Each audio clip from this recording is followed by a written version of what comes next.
Hello friends, आज का हमारा टॉपिक है पक्षाघात, जिसको हम मॉडर्न में हेमीप्लेजिया से कोरिलेट कर सकते हैं।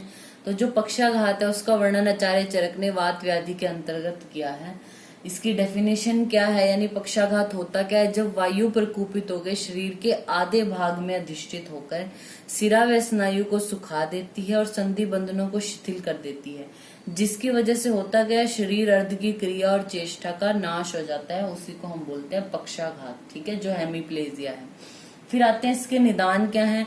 तो हमें पता है वात की वजह से हो रहा है, तो वात प्रकोपक जो निदान है, आहार विहार है, उस तरीके से हम लिख सकते हैं। रुक्ष बासी अन्न का सेवन, रात्रि जागरण, अध्यशन, विषमाशन, दिवा स्वप्न, वेग विधारण, अभिघात, पंचकर्म का सम्यक प्रयोग ना होना, अति चक्रमण की वजह से, उपवास, मर्माघात की वजह से, शोक, भय, क्रोध, चिंता आदि की वजह से।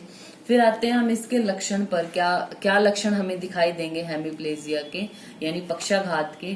तो हमें पता है शरीर अर्ध की चेष्टा, यानी जो हाफ बॉडी है उसकी जो चेष्टा है उसका नाश हो जाएगा। तीव्र वेदना होगी, पेशेंट को बोलने में कठिनाई होगी।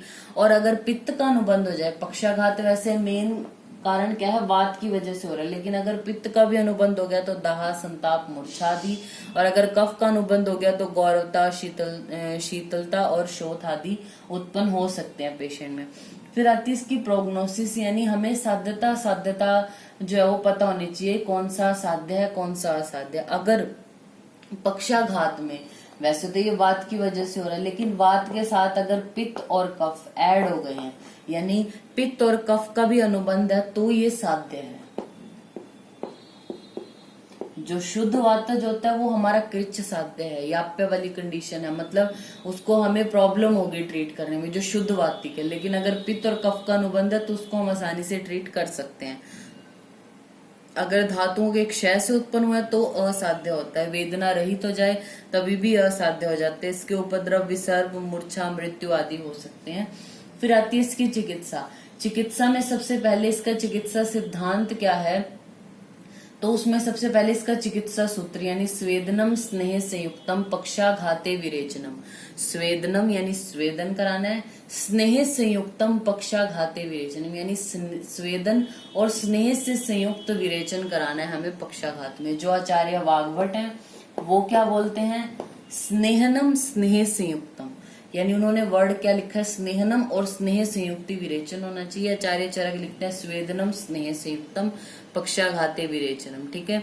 फिर हम इसमें पढ़ते हैं जो हमारी संशमन चिकित्सा है, सॉरी एक रह गया, निदान परिवर्जन भी आप इसमें ऐड कर सकते हैं चिकित्सा सिद्धांत में, कि संक्षेप्ते क्रिया योगो निदान परिवर्जन, यानी जो कारण है पक्षाघात होने के उनका हमें त्याग करना है।